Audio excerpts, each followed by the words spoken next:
Bonjour à tous, on se retrouve pour traiter des points 5.1.4 et 5.1.5 aujourd'hui.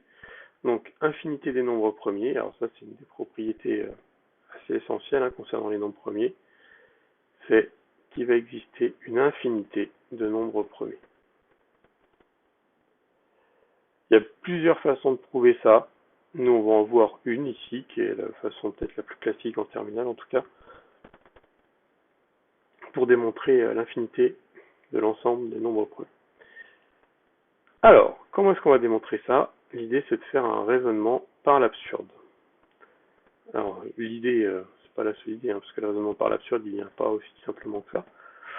Mais en tout cas, ce qu'il y a de sûr, c'est qu'on va supposer que l'ensemble des nombres premiers, que j'appelle P ici, est fini.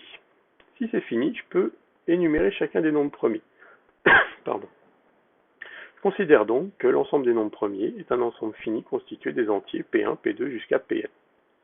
Et là, l'idée, alors c'est vraiment ça l'idée de la démonstration, c'est de considérer le nombre P constitué du produit de tous les nombres premiers, P1 jusqu'à Pn, auquel on ajoute 1.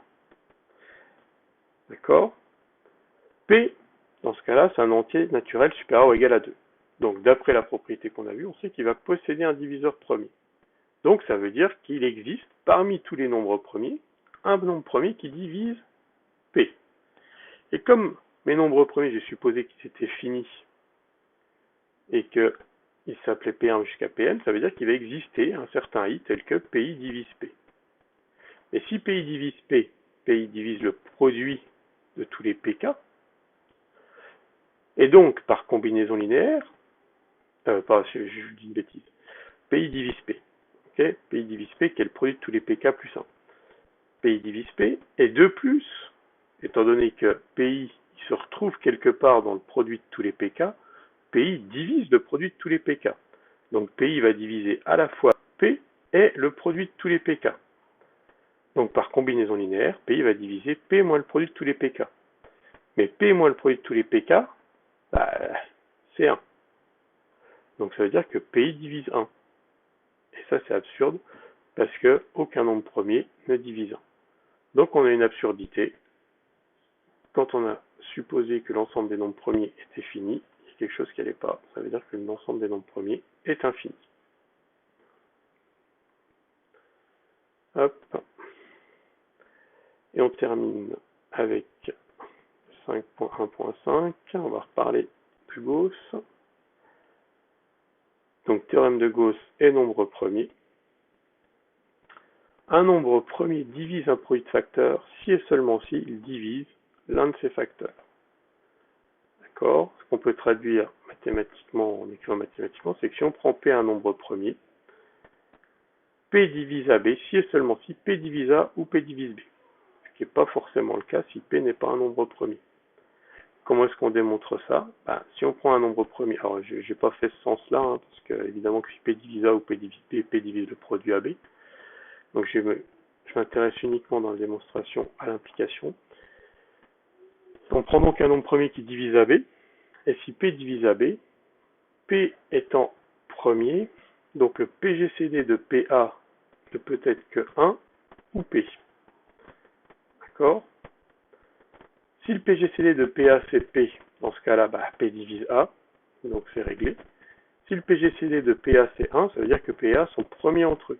S'ils sont premiers entre eux, PA premier entre eux et P divise AB, d'après le théorème de Gauss, P divise B. D'accord? Donc ça c'est le théorème de Gauss en quelque sorte pour les nombres premiers. D'accord? Alors, on remarque qu'on a quelques petits points intéressants, c'est qu'en particulier, si P est premier et qu'il divise A exposant K, dans ce cas-là, P divise A. Parce que A exposant K, vous pouvez l'écrire A fois A K-1, et donc, avec la propriété qu'on vient de voir, P divise A ou P divise A K-1. Et avec P qui divise A K-1, en faisant la même chose, on va avoir P qui divise A ou P qui divise A K-2, et ainsi de suite.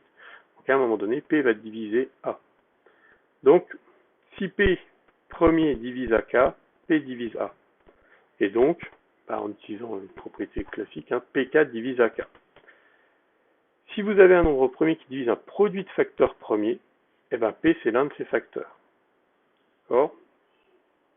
Dernière remarque, si vous avez ici des nombres premiers P1, Pk, avec des exposants alpha 1, alpha k, et si pour tout i vous avez Pi alpha i qui divise n, vous êtes sûr que le produit des Pi alpha i divise n.